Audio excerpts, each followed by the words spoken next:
Thanks for being here. If you knew Dad, he would have said that's enough talk about me. Yeah, he wouldn't. He would have just soon been in the back talking about something else, but not about himself, that's for sure. But I had so many opportunities to learn from him and glean from him, and got to see my mom stand by his side and fulfill her marriage vow. For almost 60 years, they would have been married 60 years this summer, and yeah, so just to honor Mom and say thanks for taking care of our dad the way you did. Mom and Dad were like salt and pepper.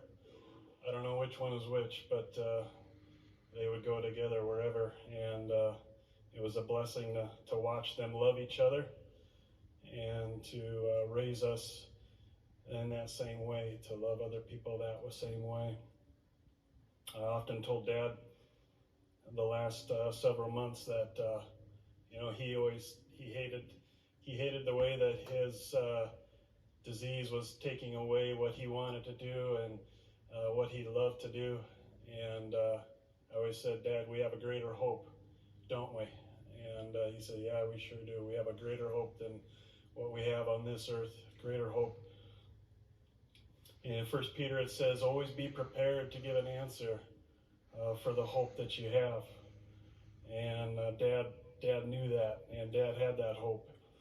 And it said in Lamentations 3, says, but this I call to mind, and therefore I have hope. The steadfast love of the Lord never ceases. His mercies never come to an end. They are new every morning. Great is your faithfulness. The Lord is my portion, says my soul. Therefore I will hope in him. And the Lord is good to those who wait for him, to the soul who seeks him. And I can remember coming home, we always had a rule that when I came home on like a Friday night or something, I had to check in with Mom and Dad. And I can remember Dad would be kneeling by the bed, getting ready for bed, but he had his Bible open and he'd be kneeling there reading the scripture and just letting that word get into him and soak into him. And his hope was not in things of this world. His hope was of things that were to come. And it says in Ecclesiastes, it talks about how it's better to go to the house of mourning than the house of feasting, because it gives us a perspective on what is important, what's important in life. And so we come here and we reflect back, and we look back on Dad's life, and we look back on who he was as a man. And there was a night a while back, probably 3-4 months ago, that it was a really challenging night, and I was helping late in the night, and Dad said, hey, it's going to be okay. I'll be safe in the arms of Jesus. I'll be safe in the arms of Jesus. And that's just the way his attitude was. He just, I'll be safe in the arms of Jesus. And we couldn't argue that. We knew he was right on, and even in that moment, he was still teaching us how we're safe in the arms of Jesus. And so when we go back and we look and we reflect, it's better to be in the house of mourning than the house of feasting, because it gives us a perspective on life. And Dad had that perspective, just a spirit of contentment, knowing what was really, really important in life, not chasing the wind, like it says in Ecclesiastes, but just keeping his priority and his focus on the Lord. Romans 10 was one of those scriptures that I know Dad was, when he was kneeling and he would be soaking in the scripture, he was in Romans 10.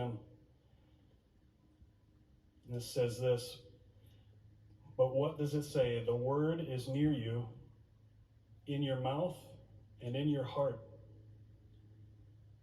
That is the word of faith that we proclaim. Because if you confess with your mouth that Jesus is Lord, and believe in your heart that God raised him from the dead, you will be saved. For with the heart one believes and is justified, and with the mouth one confesses and is saved. For the scripture says, everyone who believes in him will not be put to shame, for there is no distinction between Jew and Greek, for the same Lord is Lord of all, bestowing his riches on all who call on him. For everyone who calls on the name of the Lord will be saved. Everyone who calls on the name of the Lord will be saved. And I don't know, when you go to the house in the morning and you reflect what's unimportant, and it makes you think how quick and how short and how brief life really is. And so if you haven't called on the name of the Lord yet in your life, Dad would love to lead you and to tell you, call on the name of the Lord. Don't wait. Don't hesitate. Don't procrastinate. Call on the name of the Lord. And maybe it's been a while since you've done that, but you can do it right in the seat that you're sitting. You can do it wherever you are, but you can call on the name of the Lord, because that was the example that Dad gave. He would call on the name of the Lord in any situation, in any circumstance. And he'd always seek the counsel of the Lord. So I just leave you with that. Joel 2:32, and it shall come to pass that everyone who calls on the name of the Lord shall be saved. Jesus Christ is our living hope.